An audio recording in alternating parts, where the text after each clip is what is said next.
Chào mừng quý vị đến với hành trình khám phá những bí ẩn ẩn sâu trong văn hóa phương Đông. Từ ngàn xưa, con người đã tìm kiếm sự hài hòa với vũ trụ, với môi trường sống xung quanh. Hai hệ thống tri thức cổ đại, kinh dịch và phong thủy, đã ra đời từ nhu cầu đó, mang trong mình những nguyên lý sâu sắc về sự vận động của tự nhiên và cách chúng ta tương tác với nó. Trong video hôm nay, chúng ta sẽ cùng nhau vén màn bí mật về mối liên hệ mật thiết giữa kinh dịch, cội nguồn triết lý uyên bác, và phong thủy, nghệ thuật kiến tạo không gian sống hài hòa, thịnh vượng. Liệu có phải phong thủy chỉ là những mẹo bài trí đơn thuần, hay ẩn sau đó là cả một hệ thống tư tưởng sâu xa, bắt nguồn từ những trang sách cổ xưa? Hãy cùng chúng tôi đi sâu vào thế giới của âm dương, ngũ hành, bát quái, và khám phá cách những nguyên lý này được ứng dụng một cách kỳ diệu trong phong thủy, mang đến những thay đổi tích cực cho cuộc sống của chúng ta. Kinh dịch, nền tảng triết lý vũ trụ Đông phương. Để hiểu được phong thủy một cách thấu đáo, chúng ta cần bắt đầu từ nền tảng triết lý của nó. Kinh dịch, hay còn gọi là chu dịch, được coi là một trong những tác phẩm kinh điển cổ xưa nhất của Trung Hoa. Kinh dịch không chỉ là một cuốn sách bói toán mà còn là một hệ thống triết học sâu sắc về vũ trụ và nhân sinh. Trung tâm của kinh dịch là thái cực, biểu tượng cho sự hợp nhất của hai cực đối lập âm và dương. Âm tượng trưng cho sự tĩnh tại, thụ động, bóng tối, nữ tính, mặt trăng.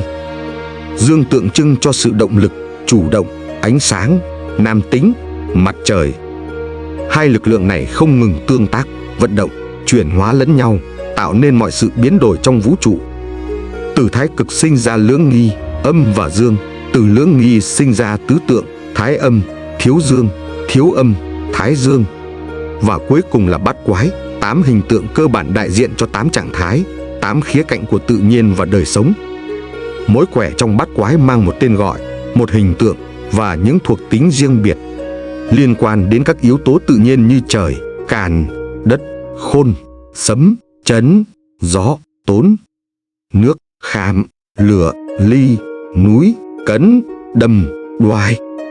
Chúng cũng tượng trưng cho các mối quan hệ gia đình, các phẩm chất đạo đức và các khía cạnh khác của cuộc sống. Bên cạnh âm dương, kinh dịch còn tư tưởng về ngũ hành, 5 yếu tố cơ bản: kim, mộc, thủy, hỏa, thổ. Ngũ hành không chỉ là 5 vật chất mà còn là 5 trạng thái vận động, tương tác lẫn nhau theo các quy luật tương sinh, sinh ra nhau, thúc đẩy nhau và tương khắc, khắc chế, kìm hãm nhau. Sự cân bằng và hài hòa của ngũ hành là một yếu tố quan trọng để duy trì sự ổn định và phát triển. Kinh dịch không chỉ dừng lại ở việc mô tả các trạng thái tĩnh tại mà còn tập trung vào sự biến dịch, sự thay đổi không ngừng của vũ trụ và đời sống. 64 quẻ dịch được hình thành từ việc kết hợp hai quẻ đơn, mỗi quẻ đơn có 3 hào âm hoặc dương, thể hiện 64 tình huống, 64 trạng thái khác nhau trong cuộc sống cùng với những lời khuyên, những dự đoán về sự vận động và thay đổi. Như vậy, kinh dịch là một hệ thống triết lý sâu sắc, bao hàm những nguyên lý cơ bản về vũ trụ, về sự tương tác giữa các lực lượng, về sự vận động và biến đổi không ngừng. Chính những nguyên lý này đã trở thành nền tảng tư tưởng vững chắc cho sự phát triển của phong thủy. Phong thủy, ứng dụng kinh dịch trong không gian sống. Phong thủy, theo nghĩa đen, là gió, phong và nước, thủy. Hai yếu tố tự nhiên quan trọng, có ảnh hưởng trực tiếp đến môi trường sống của con người. Tuy nhiên, phong thủy không chỉ đơn thuần là việc quan sát địa lý mà còn là một nghệ thuật, một khoa học về cách hài hòa con người với môi trường xung quanh, nhằm thu hút năng lượng tích cực và hóa giải những năng lượng tiêu cực. Mối liên hệ sâu sắc giữa phong thủy và kinh dịch thể hiện rõ ràng nhất qua việc ứng dụng bát quái vào việc phân tích và bố trí không gian. La bàn phong thủy, địa bàn, là một công cụ quan trọng, được chia thành các cung vị tương ứng với bát quái, giúp xác định các hướng và năng lượng của một ngôi nhà hoặc một khu vực. Mỗi cung vị bát quái trong phong thủy đại diện cho một khía cạnh của cuộc sống. Càn, trời, liên quan đến sự nghiệp, danh tiếng. Khôn, đất, liên quan đến gia đạo, sức khỏe. Chấn, sấm, liên quan đến sự phát triển, sự khởi đầu. Tốn, gió, liên quan đến tài lộc, sự giao tiếp. Khảm, nước, liên quan đến sự nghiệp, những thử thách. Ly, lửa, liên quan đến danh tiếng, sự tỏa sáng. Cấn, núi, liên quan đến sự ổn định, kiến thức. Đoài, đầm, liên quan đến niềm vui, các mối quan hệ. Dựa trên bát quái và hướng của ngôi nhà, Các nhà phong thủy sẽ phân tích sự tương quan giữa các cung vị, xác định vị trí tốt, sinh khí, thiên y, diên niên, phục vị và vị trí xấu, họa hại, tuyệt mệnh, ngũ quỷ, lục sát. Từ đó đưa ra các lời khuyên về cách bố trí cửa chính, phòng khách, phòng ngủ, bếp, phòng làm việc sao cho đón được năng lượng tốt và tránh được năng lượng xấu. Nguyên lý âm dương cũng được ứng dụng triệt để trong phong thủy. Sự cân bằng giữa âm và dương trong không gian sống là rất quan trọng. Một ngôi nhà quá nhiều năng lượng dương, ánh sáng mạnh, màu sắc nóng, nhiều đồ vật động có thể gây ra sự căng thẳng, nóng nảy. Ngược lại, một ngôi nhà quá nhiều năng lượng âm, tối tăm, ẩm thấp, ít đồ vật động có thể dẫn đến sự trì trệ, buồn bã. Phong thủy tìm cách tạo ra sự hài hòa thông qua việc điều chỉnh ánh sáng, màu sắc, vật liệu và cách bố trí đồ đạc. Ngũ hành cũng đóng một vai trò quan trọng trong phong thủy. Mỗi hướng, mỗi màu sắc, mỗi vật liệu đều mang một thuộc tính ngũ hành nhất định. Việc hiểu rõ mối quan hệ tương sinh, tương khắc giữa các hành giúp chúng ta lựa chọn và bố trí các yếu tố trong không gian sao cho chúng hỗ trợ lẫn nhau, tạo ra sự lưu thông năng lượng tốt và tránh được sự xung khắc gây bất lợi. Ví dụ, hướng đông thuộc hành mộc, màu xanh lá cây và các vật liệu bằng gỗ sẽ mang lại năng lượng tốt cho khu vực này. Nếu muốn tăng cường tài lộc, thường liên quan đến hành thổ hoặc thủy, người ta có thể sử dụng màu vàng, nâu hoặc đen, xanh dương và các vật phẩm liên quan đến đất hoặc nước ở các vị trí phù hợp trong nhà. Ngoài ra, phong thủy còn sử dụng nhiều biểu tượng và vật phẩm mang ý nghĩa kinh dịch để tăng cường năng lượng tích cực và hóa giải năng lượng tiêu cực. Ví dụ, gương bát quái được sử dụng để phản xạ sát khí. Tượng kỳ lân hoặc tỳ hưu được cho là có khả năng chiêu tài lộc. Chuông gió giúp lưu thông khí, cây xanh mang lại sự sống và năng lượng tươi mới. Kinh dịch và phong thủy, sự kết hợp để cải vận. Sự kết hợp giữa kinh dịch và phong thủy không chỉ dừng lại ở việc bố trí không gian vật lý mà còn liên quan đến việc hiểu rõ bản thân và vận mệnh.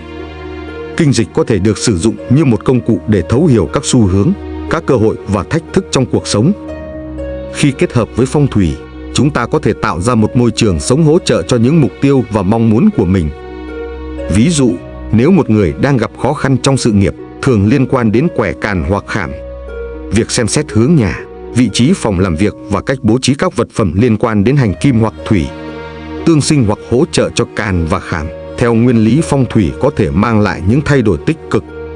Tương tự, nếu một người mong muốn cải thiện các mối quan hệ, thường liên quan đến quẻ đoài hoặc khôn, việc chú trọng đến các yếu tố âm dương hài hòa trong không gian phòng khách, phòng ngủ, sử dụng các màu sắc và vật phẩm thuộc hành thổ hoặc kim, tương sinh hoặc hỗ trợ cho đoài và khôn, có thể tạo ra một môi trường thuận lợi hơn cho sự gắn kết và hòa thuận. Việc chọn hướng nhà cũng là một ứng dụng quan trọng của kinh dịch trong phong thủy. Dựa trên tuổi mệnh của gia chủ, liên quan đến bát quái và hướng của ngôi nhà, các nhà phong thủy có thể xác định được những hướng tốt và xấu, từ đó đưa ra lời khuyên về cách hóa giải hoặc tận dụng các hướng này. Không chỉ không gian bên trong, môi trường bên ngoài, hình dáng địa thế, các công trình xung quanh, dòng chảy của nước cũng được xem xét dưới góc độ phong thủy, dựa trên các nguyên lý của kinh dịch. Một địa thế tốt, thế tựa sơn hướng thủy, được coi là mang lại sự ổn định và thịnh vượng.